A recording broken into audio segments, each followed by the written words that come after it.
नमस्कार, आप देख रहे हैं द न्यूज और मैं हूं प्रतिमा पांडे। चलिए शुरुआत करते हैं खबरों का सिलसिला। उत्तर प्रदेश के मऊ जनपद से है, जहां आज समाजवादी पार्टी के जिला अध्यक्ष दूधनाथ यादव ने कहा कि करोड़ों पीडीए वर्ग के युवाओं को प्रमाण के साथ यह बताती है कि कैसे उत्तर प्रदेश भाजपा की सरकार आपसे, आपके बेटे बेटियों और बहू से संविधान प्रदत्त आरक्षण का अधिकार छीन रही है। कैसे बाबा साहब द्वारा दिए गए इस बराबरी के औजार यानी आरक्षण को धीरे धीरे कमजोर किया जा रहा है। पीडीए आरक्षण लूट के महत्वपूर्ण आंकड़े बताते हुए जिला अध्यक्ष ने कहा कि कुल प्रभावित परीक्षाएं 22, कुल पीडीए आरक्षित सीटों की लूट 11,514 प्लस 69,000 शिक्षक भर्ती, जिसमें पिछड़ा वर्ग आयोग ने माना आरक्षण का सही पालन नहीं हुआ। इलाहाबाद उच्च न्यायालय का निर्देश, प्रभावितों को न्याय दो। 2022 चुनाव से पहले उत्तर प्रदेश सरकार ने स्वयं में स्वीकार किया कि शिक्षक भर्ती में आरक्षण लूट हुआ है, लेकिन आज तक कोई कार्रवाई नहीं हुई। इन्हीं सब बातों को लेकर के आज यहां मांग किया गया है कि पीडीए आरक्षण घोटाला की जांच कर पीड़ित लोगों को न्याय दिया जाए, नहीं तो समाजवादी पार्टी इसके लिए आंदोलन चलाएगी। नौजवानों, बहू बेटियों के अधिकार को, उनके आरक्षण को छीना जा रहा है। बाबा साहब ने जो बराबरी का औजार दिया था, उस औजार को धीरे धीरे कमजोर करने का काम ये भारतीय जनता पार्टी की सरकार करेगी।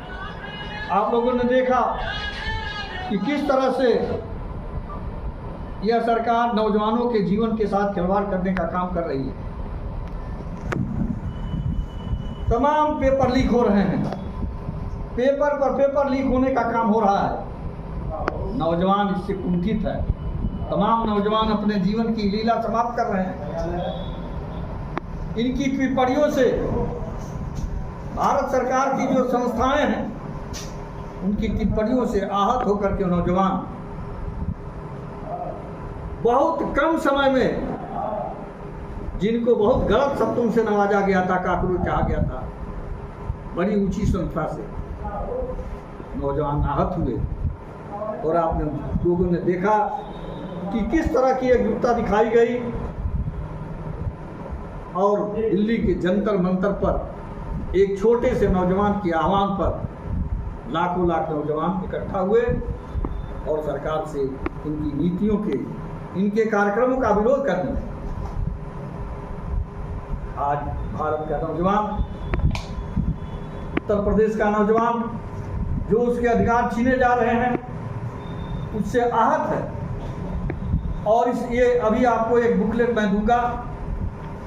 इस बुकलेट में प्रमाण सहित बताया गया है कि केवल 22 विज्ञापित नौकरियों में 11,514 आरक्षण की लूट की गई है। चाहे वो पिछड़े समाज की हो, चाहे अनुसूचित जात की हो, अनुसूचित जनजाति की हो, इन सारे नौजवानों के ऊपर डाका डाला जा रहा है।